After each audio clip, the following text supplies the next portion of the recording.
I'm Jim Sugden, and this is Connect for Health Colorado. It's Small Business Marketplace webinar.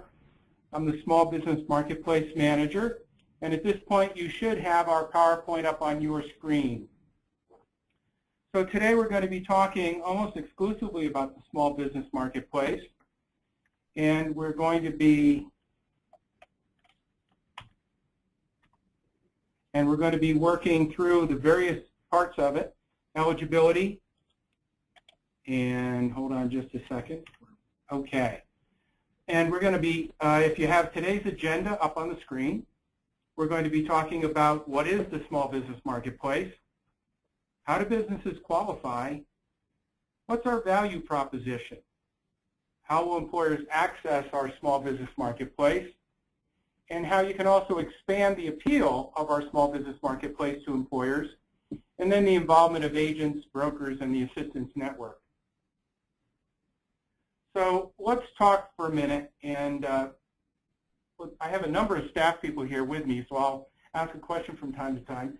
As people handle questions, how do you want them to handle questions? You want them to email them in to us? Or type them into the Q&A function that should be there on the right side of your screen. Great. We're monitoring the Q&A chat.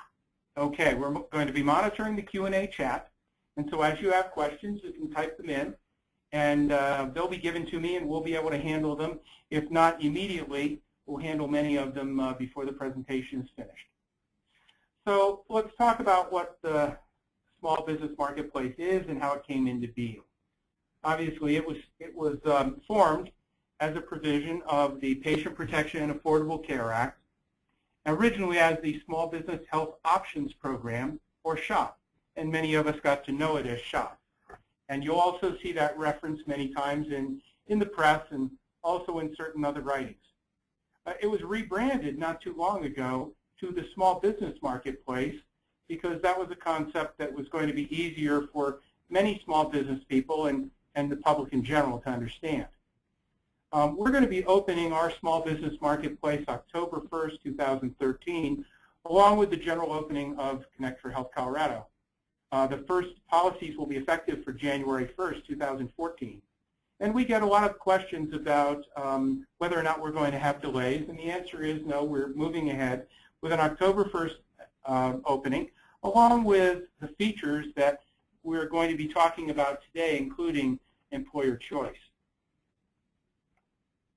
So what is this small business marketplace? Well, it's an open and competitive marketplace. Colorado is what's known as a market facilitator in that we're creating a very competitive marketplace, both in the individual and the small business marketplace. But we're going to be having a place where small businesses and nonprofits can compare information regarding cost and quality of health plans, shop to determine the features of plans with certain base benefits, but with a lot of flexibility, determine eligibility for and access to healthcare tax credits, where employers will be able to offer an increased level of choice to their employees that's not previously been available in the marketplace, and where, of course, employers will be able to apply for plans and employees will be able to enroll in a health plan, including electronic open enrollment for employees, which is sort of a new innovation in the marketplace for many. They'll also be able to obtain expert assistance all the way through the process through agents, brokers, health coverage guides, customer service staff.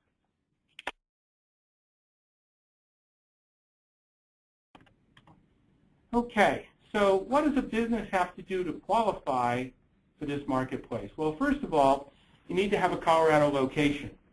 And there are still some rules being worked out around that process. As many of you know, if you're in the small group marketplace now, a Colorado business generally has to have the majority of its employees in Colorado or otherwise be sited in Colorado to have its out-of-state employees covered here. That's going to be changing a bit.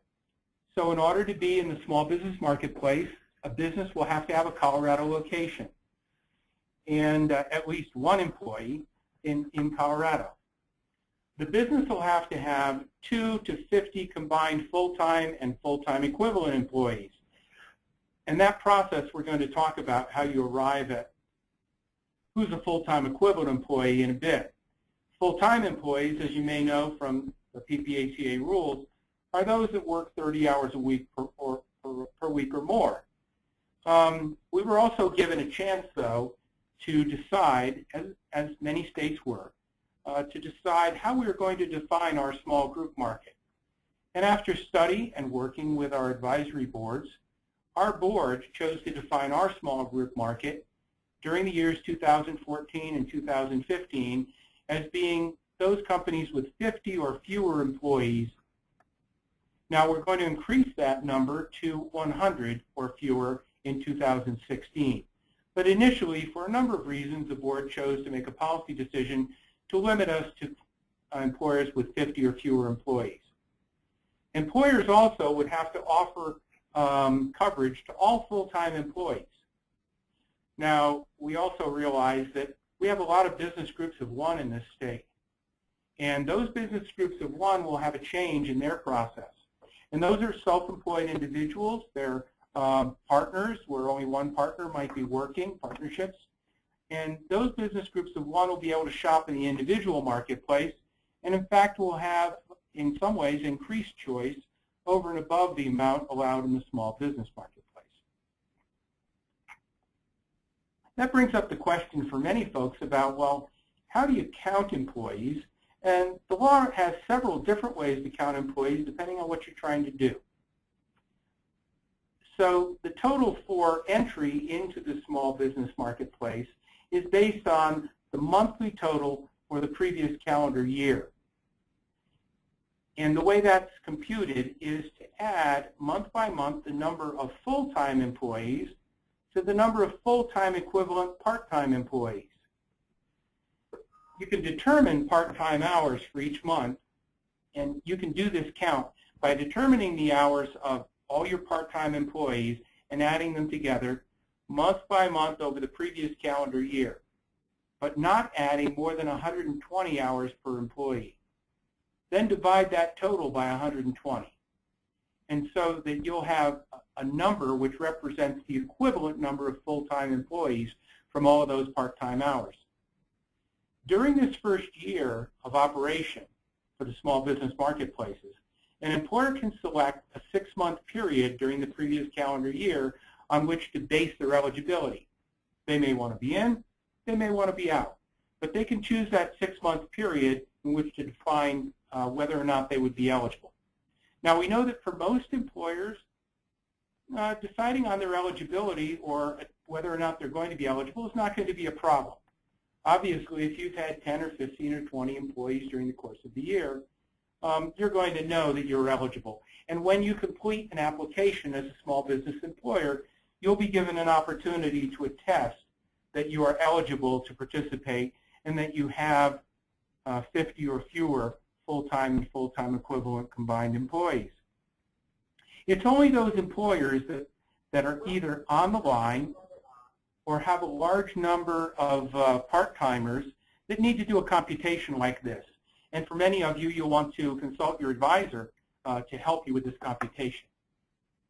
Once an employer is in the marketplace and they've gotten qualified for it, they may remain in the marketplace regardless of changes in employee count.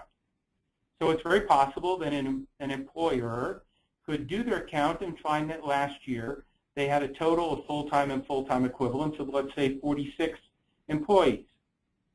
But during the early part of the next year, they grew, and they grew to, let's say, 60. Well, once they've qualified, they're in. And so they don't have to worry about having to leave the shop or the small business marketplace just because they grow in size. The small business marketplace has what I would think is a unique value proposition. And it's really two-pronged. The first is access to the small employer health care tax credit. And the second is that the small business marketplace will be able to offer a multi-carrier, multi-plan menu for employees. So let's talk first about tax credit availability. The small business health care tax credit can make your costs for health insurance more affordable. We know that many employers are struggling and have been struggling through a tough economy and just coming out of a tough economy, just continue to provide coverage for their employees. Certain employers who are considering coverage have decided perhaps to put off their decision because of the tough times.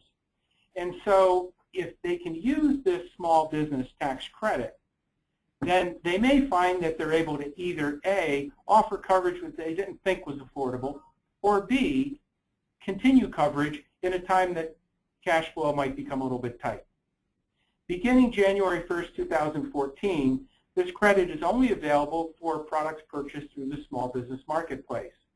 As many of you know, the credit has been available since 2010 when the law went into effect, and a relatively small number of employers have taken advantage of it. But as we take a look at the number of businesses around the state that might qualify, we're seeing probably 6,000 to 10,000 businesses, and some estimates are significantly higher, that would be eligible for that small business tax credit. So this is obviously something to consider for your clients or for folks that are considering purchasing insurance for the first time. Who qualifies for this?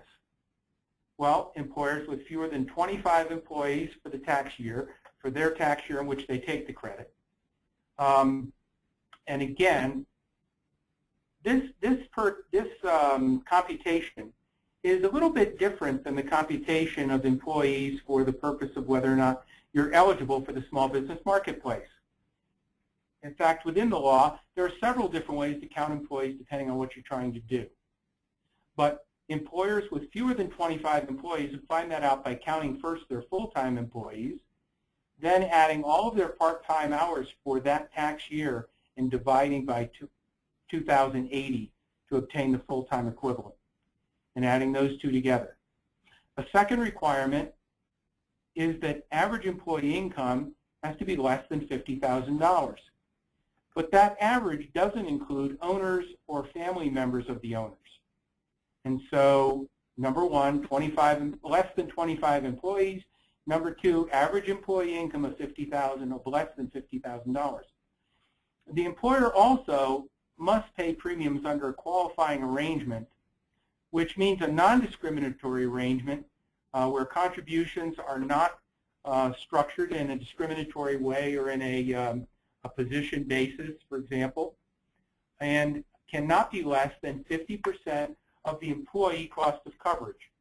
So those three items are the items that get you qualified in small employer health care tax credit. The amount of the credit, going back a ways, was at 35% for corporations, 35% for employers, and 25% for nonprofit employers. But beginning in 2014, it's going to be increased up to 50% of premiums paid for employees and their dependents by the employer, 50% of their contributions made, and 35% for nonprofits. Nonprofits, interestingly enough, can take the credit against their payroll taxes. Now, typical employers who are for-profit employers need to take that tax credit against taxes due. And if they're being paid on a K-1, they can carry that through to their personal returns, but still, it's against taxes being paid. It's a tax credit. Nonprofits may take the credit against the payroll taxes they're submitting for their employees. They are limited by the amount of those taxes. They can't take a greater credit than the amount that they're paying in payroll taxes. But they can take it regardless of whether or not they're quote-unquote profitable or have net income. The credit can be claimed only for 2 years beginning in 2014, and we're also often asked whether or not that's going to be extended, and of course, at this point, we don't know. But the credit can be claimed for 2 years beginning in 2014. And the fact that you've taken the credit previously does not decrease that period of time. The amount of the credit is determined on a sliding scale based on the number of employees and the employee average income. The number of employees over 10 rising up to 24 will decrease the credit as the number of employees grows, and the employee average income above $25,000 will decrease the credit as the amount of income grows. So let's take a quick look, if we can make this link work, and I think we can, at how credit might work for an employer. And I would urge some of you to take a look at our website when you have the opportunity to look at our small business credit calculator.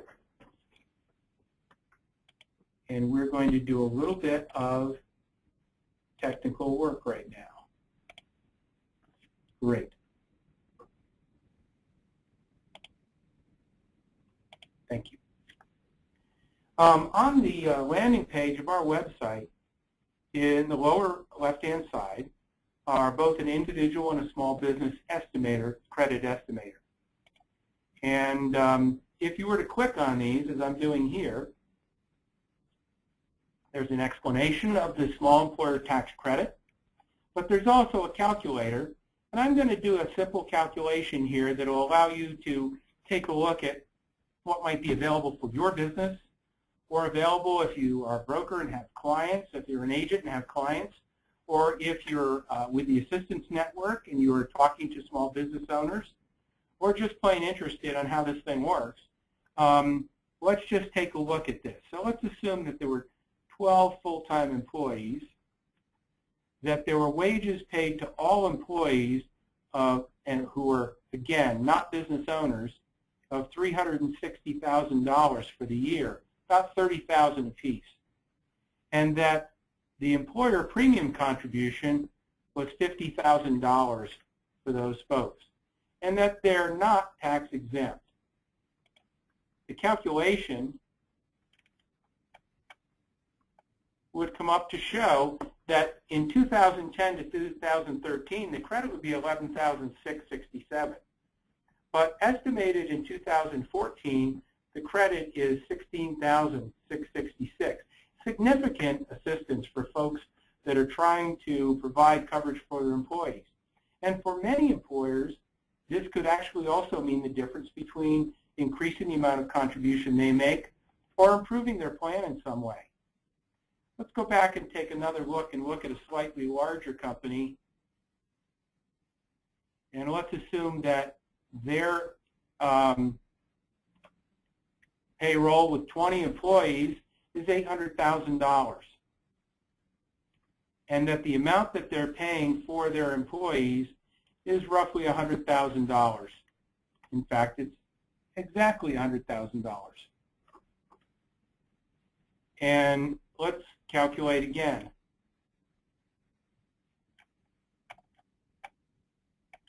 So you can see that at this point, they phased themselves out of the credit. Now, let's just take a quick look to make sure I'm right. Total employee contribution, $100,000. 20 full-time employees, $80,000 paid for each employee's wages. $40,000. We're going to need to take a look at that again and make sure that we're running that properly. So unless I've entered something in wrong, we should be showing a credit here. We had a question. Yep, let's do a question. With respect to the eligibility requirement for the small business tax credit, the slides indicate that employee income must be less than $50,000. I think you mean that wages paid from the small business to the employee must be less than $50K, since the employee may have other income than just from the small business. Is that correct? Yes, that is correct. The question was that our question was about average income for an employee, and you're absolutely right. The question was, don't you mean wages? And you're right. Wages paid to full-time employees must be less than an average of $50,000. It has nothing to do with their outside income. So that was a good observation, and we will change our presentation to reflect that. I'm going to do one more look at this calculation. Brad says he has $800,000 on the calculator. I'm trying to help you with the calculator. Okay. Obviously, this is a good reason why I need more help from my friends here. So wages paid, total annual wages are $800,000, which is $40,000 per employee, correct? And $100,000 of premium being paid, and it's a for-profit organization. And I'm looking at this, and we're still going to have to take a look to see why it's not giving us a. Which one says you're over 10 employees and over 25,000 average, so they add together. Yeah, well, we'll have to take a look to see how fast that phases out. But at least what we do know is as we roll through this process, this calculator might need a little bit of a tune-up, or perhaps we need a little bit of a tune-up. But we'll go on from there. We're going to take a little different look at it when we finish up our presentation. Okay. Yes, over 25 employees. You're right. So the 25 employees phases us out completely. If we were down to 15 employees at 600,000. Let's take one more look, and then we're going to move on to another section of our presentation. We are getting a credit. Okay, so there is a point, even before the 25 employees and the 50,000 average, where it phases out completely. So the calculator was right. And you can see that it drops off as you get higher. But as we have lower numbers, we fully expect that a lot of smaller employers are going to be using this, where they have 8, 10, 12, 14 people, that they're going to get some significant numbers as far as credits involved. Let me go back to our presentation then on the credit and move back from our website. Jim, can we have another question? And let's take one more question. Okay. Can there be management carve-outs? Can there be management carve-outs? That's a good question, because management carve-outs have been something that's gone on for an awful long time. We're looking at a couple of things that might change those rules dramatically in the future. Many of you are aware that Section 105H, which is a non-discrimination section, was to be applied to small group health insurance back in 2010. And the Department of Labor delayed implementing those non-discrimination rules under 105H to give themselves and employers more time to adjust to that. We're expecting to see those rules implemented again prior to October or prior to the first of the year. And we're keeping a close eye on that. That would rule out carve-outs for anyone who doesn't have a grandfathered plan. And of course, moving into the small business marketplace would mean that you are going to be moving away from any kind of grandfathered plan. The second thing is that in order for the tax credit to be available, you have to have a non-discriminatory scale, and that means a contribution scale, and that means that it precludes any type of a carve-out program. So again, let's move on to the next. Move on to the next slide.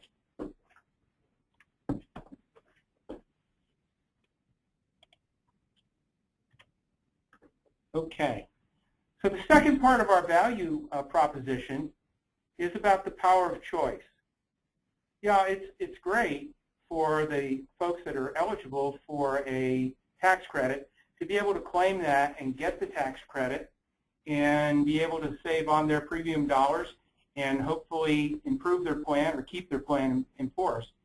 But the other, and in many cases the larger value proposition for small business marketplace, is this enhanced multi-plan, multi-carrier choice that can empower employees to elect health plans that better serve their needs, both medically and financially.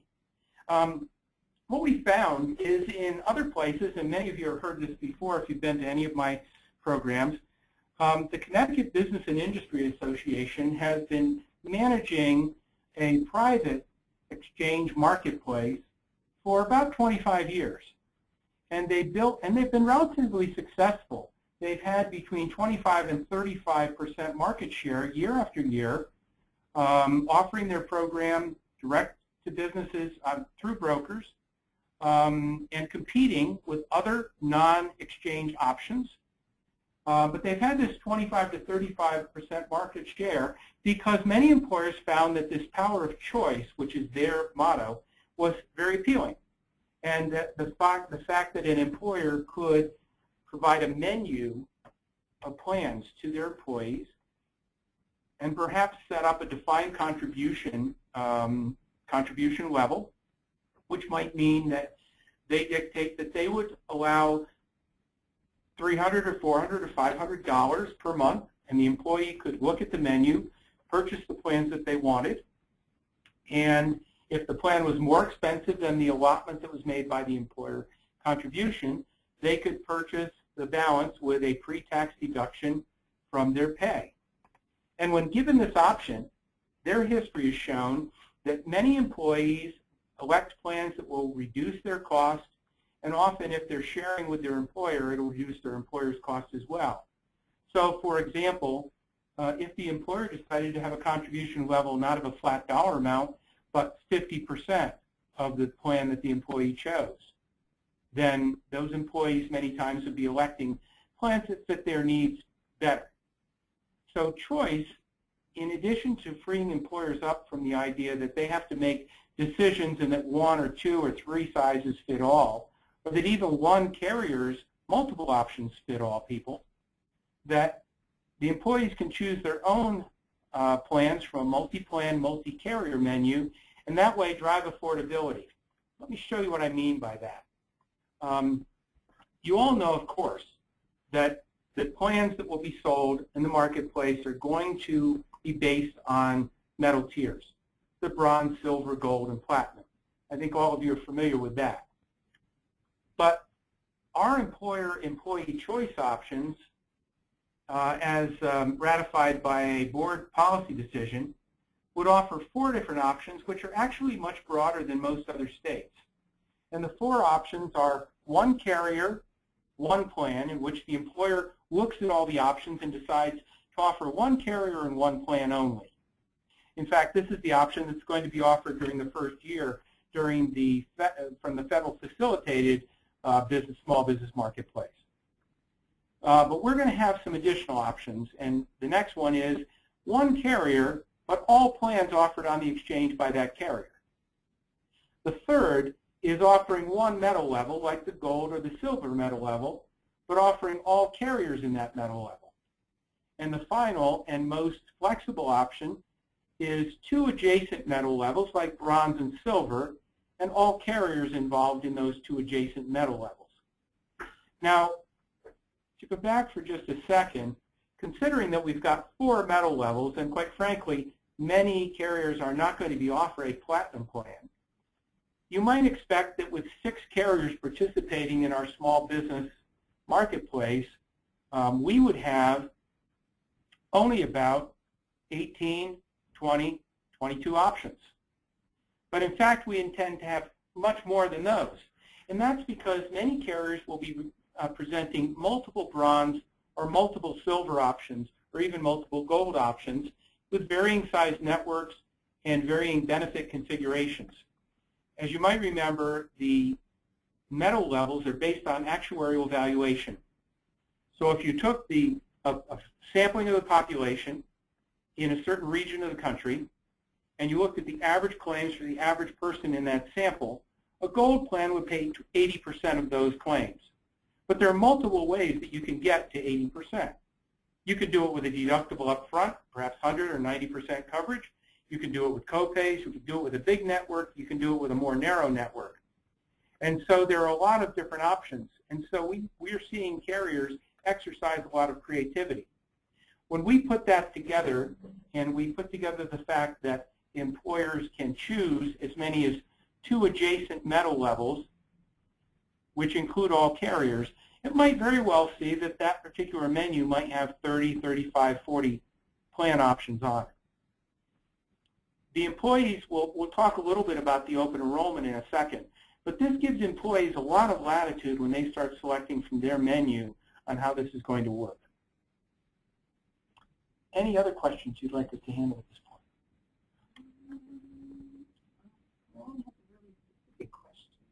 let me go back to that in just a second. So how does this really result in dollars? Because if we say that choice can drive affordability, what do we really mean by that? Well, we don't have specific rates yet for the small business marketplace. As many of you know, those rates were submitted to the Division of Insurance, and they're doing their work now of looking at them, reviewing them for adequacy, fairness, and adequacy. And they'll be making their determination on these rates and on the benefits and releasing the finalized plan designs and rates, I believe, on July 31st. And until that time, we don't have finalized rates. But what I did take was, just as an example, a small group that I have some renewal rates for, and looked at options to see how differing the ability to have multiple networks, multiple carriers, multiple plans, could drive cost savings. So if I took a sample group of 4 with a $500 deductible PPO plan, and everyone's in that PPO plan, in this case, not uncommon, based on the owner's medical needs. Maybe they had a specialist that they wanted to hold on to. And so everyone else in the group was pretty much in this plan. And I took a census of the 24, 28, 35, and 54-year-old employees with differing dependent levels, and a cost monthly of $31.82. When we applied the idea of choice as a affordability driver, and just assumed that 2 of the 4 individuals changed their plan to a $500 deductible, not with a PPO program, but with an HMO-type arrangement, HMO-type network, and sacrificing, knowingly, out-of-network care, unless there was an emergency, and having 2 move and 2 remain with the PPO plan, I saw some savings that were really quite surprising. So we looked at employee 1, who didn't move and save nothing, but employee 2 moved over and saved about $60 a month. And employee 3, who you'll remember is a 54-year-old with a spouse, had their rate drop by about $425 a month. So we're over $5,000 a year. So pretty significant savings. So what we're saying is that choice, for the sake of choice, can be very interesting, but at the same time, it can be a real driver on affordability. And with the range of plans we expect to see in the small business marketplace, I think we're going to find that many employees and their employers are going to have an opportunity to generate some significant savings. Another question. Question from the webinar: will an employer be charged an administrative fee for multiple carriers or plans? Well, the question about will there be an administrative fee for multiple carriers or plans, and the answer is no. There is a fee built into every product in the small business and in the individual marketplace of 1.4%. That 1.4% covers a number of services that we provide to carriers. But and such things as consolidated billing, and we'll talk about that in just a minute, and some of the marketing that we're doing and the administration that we're doing on behalf of carriers. But there is no specific special fee for getting this level of choice and the multi-carrier option. Well, let's talk for a minute, now that we've looked at the value proposition of why would anyone go to the small employer marketplace, the small business marketplace. Why would they purchase there? Let's talk about the process. And I'd like to put this into a great chart, but right now we're just going to have to deal with it on text. But these are the steps that we would go through, we envision for an employer to go through, move through the whole process in the small employer marketplace. First of all, the employer or their agent or broker would open an account.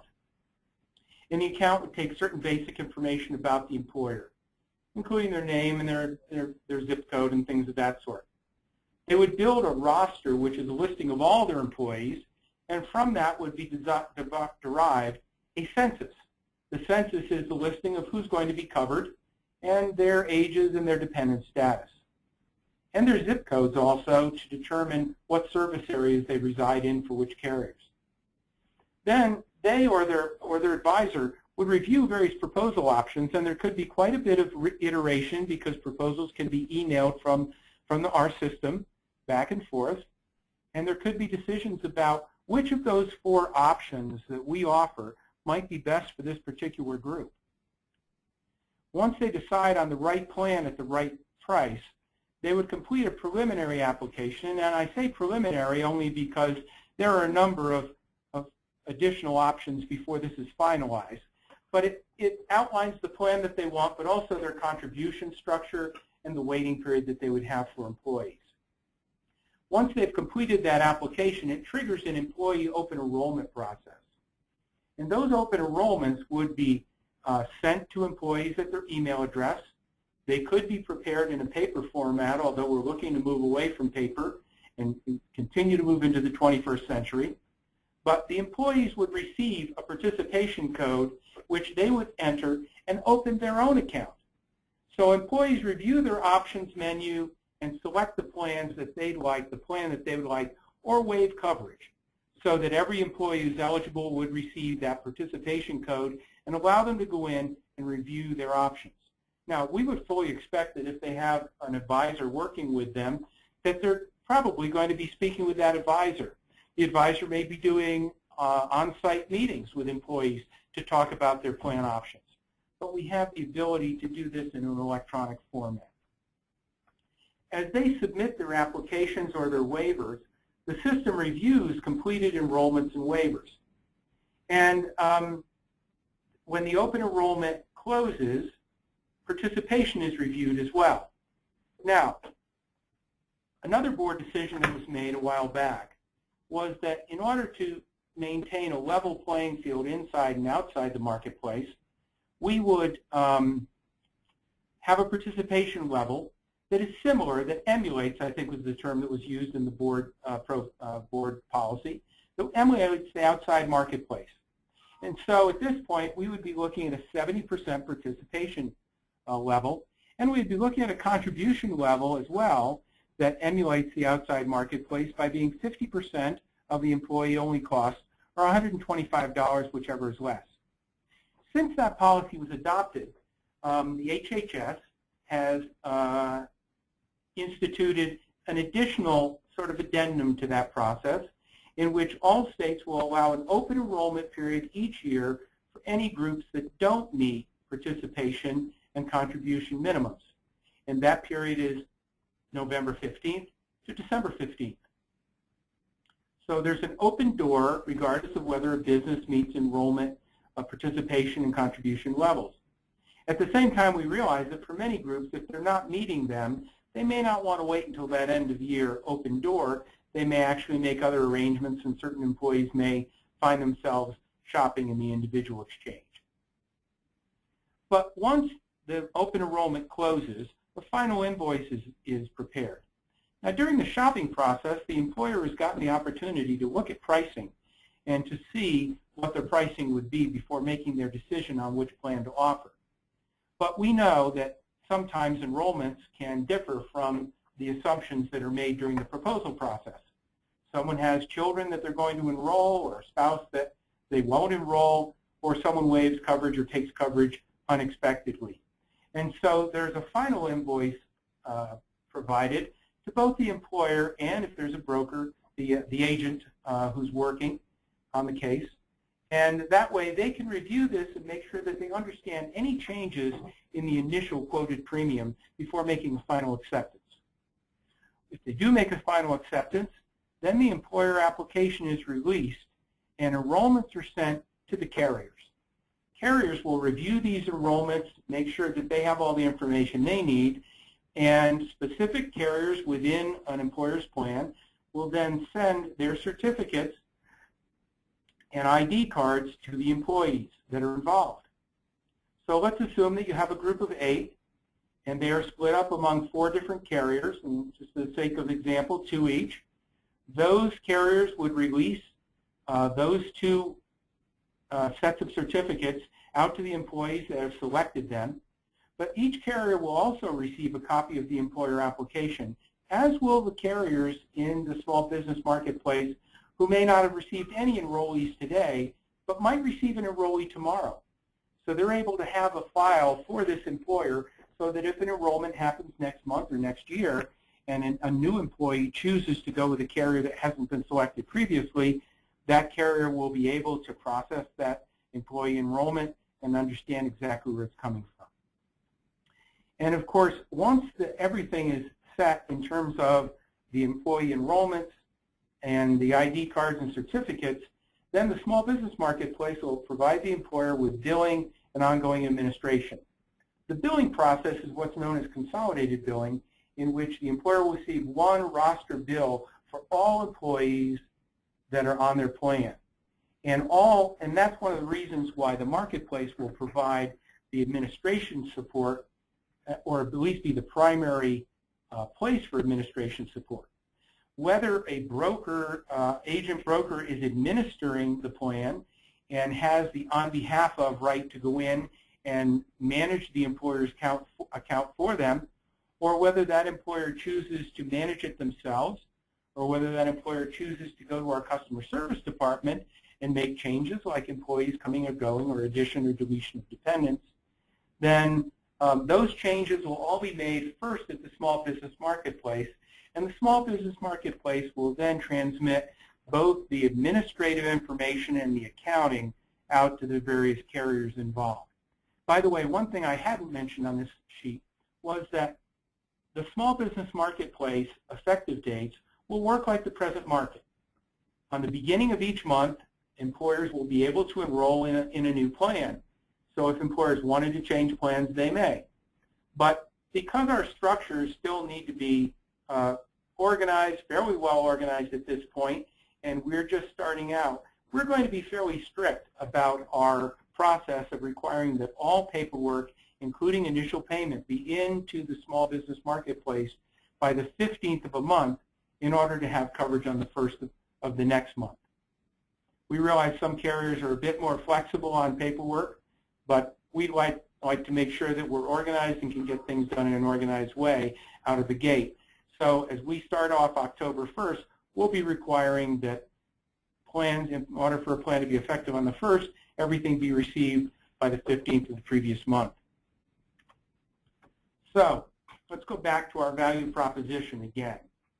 Beginning October 1st, you and your employees, if you're a small business owner, can have increased choice, a level of choice that's not available in the outside marketplace, can have tax credit availability if you qualify under the general rules, have guaranteed coverage as is available in the marketplaces and in the outside marketplace as well, with essential health benefits, and streamlined enrollment and administration, including an electronic enrollment program.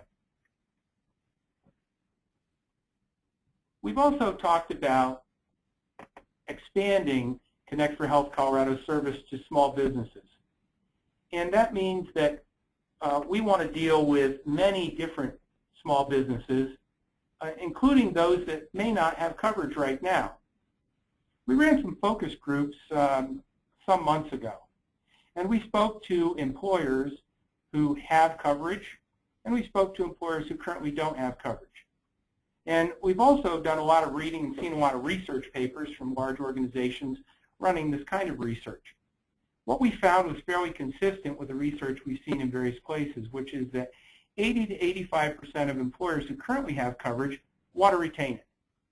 And they want to retain it for a number of reasons. Number one, they feel that the market requires it of them in order to attract and retain good employees, that their competitors are providing coverage, and that their employees have grown to expect it over the years. We also interviewed a number of employers, especially in industries that don't generally provide coverage, and these are folks that are not providing coverage now. And those that didn't provide it said that they didn't intend to provide it by pretty much an 80 to 85% margin. And their primary reasons were, our competitors don't provide coverage, we don't need to provide it to attract good employees, the employees don't expect it in the industries where we are. But when we asked some additional questions, we found something else that was fascinating. When we asked the question, well, if you're not providing coverage now, but you do care about your employees, right? And they were generally yes.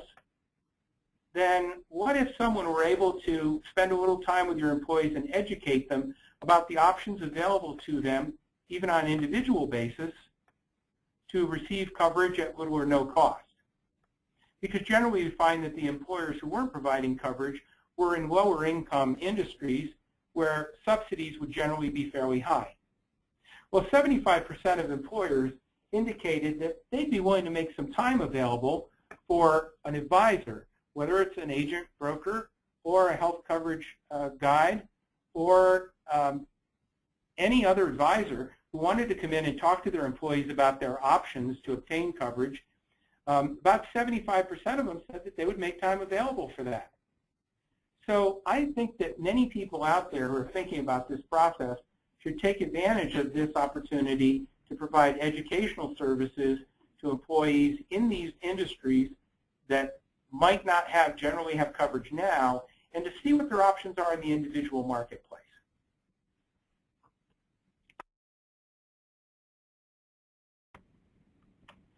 So we can expand the marketplace's reach into areas to try to meet our mission of expanding coverage among the 800,000 folks that don't have coverage now in Colorado.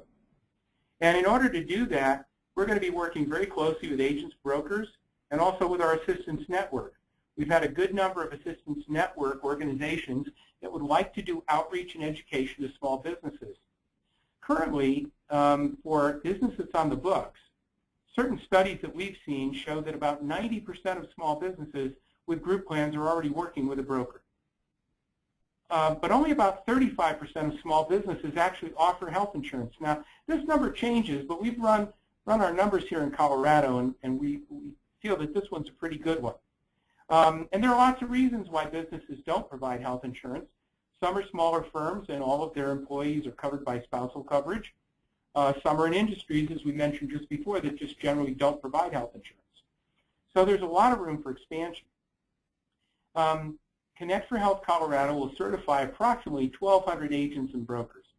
We're looking at currently we have about 900 that are signed up for our training programs, and we expect quite a few more. So we know that there's going to be quite a bit of ability for us to have our products shown to various businesses out there in the marketplace. But our assistance network partners will also focus on educating the 60,000 plus Colorado employers that don't offer coverage. And to take a look, these are some of the assistance network folks that we have, and they range all over the state. Many of them are public health agencies, local hospitals, and we are especially happy to have Small Business Majority and the Small Business Development Centers run by the state of Colorado, working with us to do education in that regard as well. And we've got some great other partners as well. So from that standpoint, there's going to be a lot of education to small businesses going on around the state. So I'm going to take one more break before we wind down here and ask if we have any other questions that we might look at this point. Okay, so here's a good one. Will the 35% penalty for groups that left the small group market in Colorado to join a PEO or self-funded plan go away? Great question. Will the 35% penalty for folks that dropped out of the small group market for whatever reason and want to return, will that go away? That particular issue was not amended in the alignment bill, and because of that, it still stays on the books. We're currently looking at how that might be managed in the small business marketplace, and we're working through that process right now. And I have to tell you, there isn't a final answer on that yet, on how that will be processed through, whether it will be a carrier-by-carrier decision or whether there'll be an overall marketplace decision. One of the things that complicates that, of course, is that 35% penalty requires medical underwriting. And so we're going to be looking for an answer on that, and we can publish that in one of our Broker Connects coming up in the next couple of weeks. Would the open enrollment low participation period ending 11/15 to 12/15 be for a 1/1 effective date? Yes. Question about the open enrollment period for low participation, low contribution plans. The 11/15 to 12/15 enrollment period is for a 1/1 effective date. And the first of those enrollment periods will be this year on November 15th to December 15th for January 1st, 2014 effective. How will brokers handle employee terminations of coverage? Okay, how will brokers handle employee terminations of coverage? The termination of employees, along with other types of administrative changes, can be handled in one of three ways.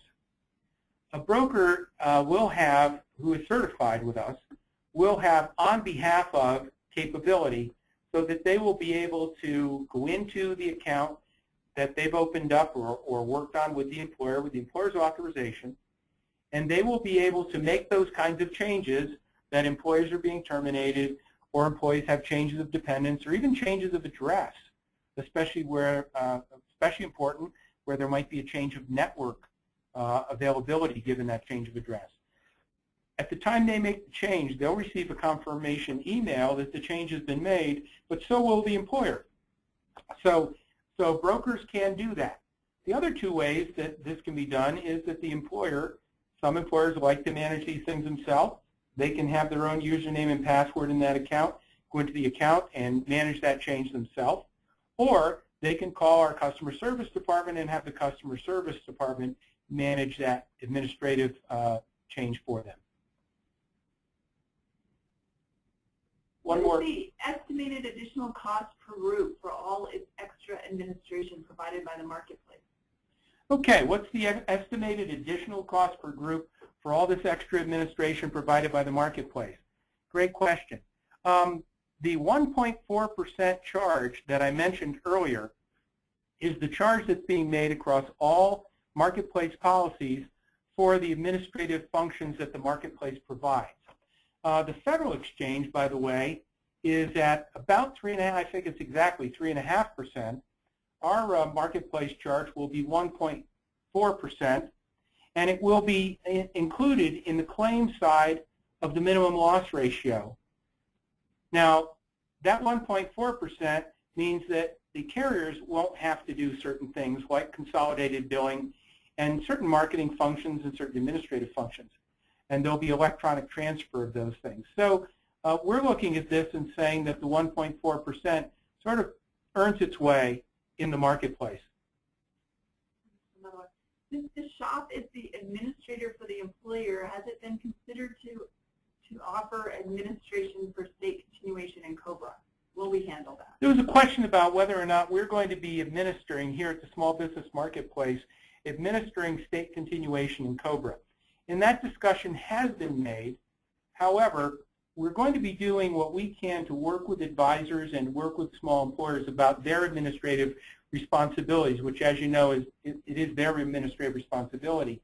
We're also considering the requirements that we've received from Health and Human Services about marketplaces only being empowered, if you will, to sell qualified health plans. And so we're still working through the rules on whether or not we can in fact offer both ancillary products and a range of administrative services, and about how we will do that if we are empowered to do that. But because of some changing rules, we're having to revisit that. In the meantime, we know that brokers and other advisors, third-party administrators, have done a pretty good job over the last few years of providing these kinds of, especially COBRA administrative services to employers. So we think that there probably won't be a vacuum there, if you will. We also know that in some cases, many employees who are now placed on COBRA or Colorado continuation are going to use that opportunity they have for open enrollment to enroll in the individual exchange on a subsidized basis, because they probably have now suffered a loss of income, may be eligible for a significant subsidy in the individual exchange to help with their purchase of a plan. Any other questions before? One more question before we finish up. How will networks accommodate multi-state employers? Will PPO products be available? The question was about networks, multi-state employers, and PPO products. Much like the current marketplace, we're going to accommodate those employers, Colorado employers, who have employees in other states. But it's going to be incumbent upon the employer and their advisors to make sure that they choose a selection of plans that have network availability for all of these employees in the various markets where they live. So having a carrier that uses a national network or has access to national network would be very important. And so we know that that's not easy to do automatically just through the system, to have the system police all of that, and that employers and their advisors are going to have to make some intelligent selections about the choice of plans that are available to make sure everyone in every state has access to network. At the time of open enrollment, by the way, employees will only be shown the plans that are available to them in their network area, and that's one of the reasons why we need zip code on the submission for census. And one last one, somebody's clarification on the role of the health coverage guide. Okay. Process. On the role of the health coverage guide. Well, health coverage guides, as you may know, are going to be able to do education and outreach activities. They're going to help people understand how they can access the system, including small employers. They are not going to be giving specific plan advice. And we think that probably we're going to see a somewhat more active advisory capacity in terms of how to access our systems in the individual exchange, and more of an educational capacity in the small business marketplace exchange, because we already have such a huge number of folks in the small business marketplace that are already dealing with brokers. However, we know that there's a tremendous educational job to be done.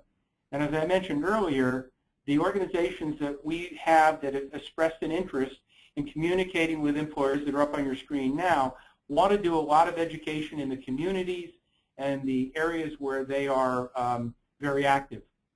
So whether you're a small business majority and are working around the country to educate employers, or the small business development centers that educate 50,000 small business owners and employees a year, I think there's a tremendous collaboration for our assistance network partners to work with local brokers who can help them complete that process and provide smooth administration. So thank you very much for the time that you've given us. We'll take a look at questions and get back to you on the ones that have not been answered online. And you have some contact information for us up here. And thank you very much again for your time, and we appreciate you being with us.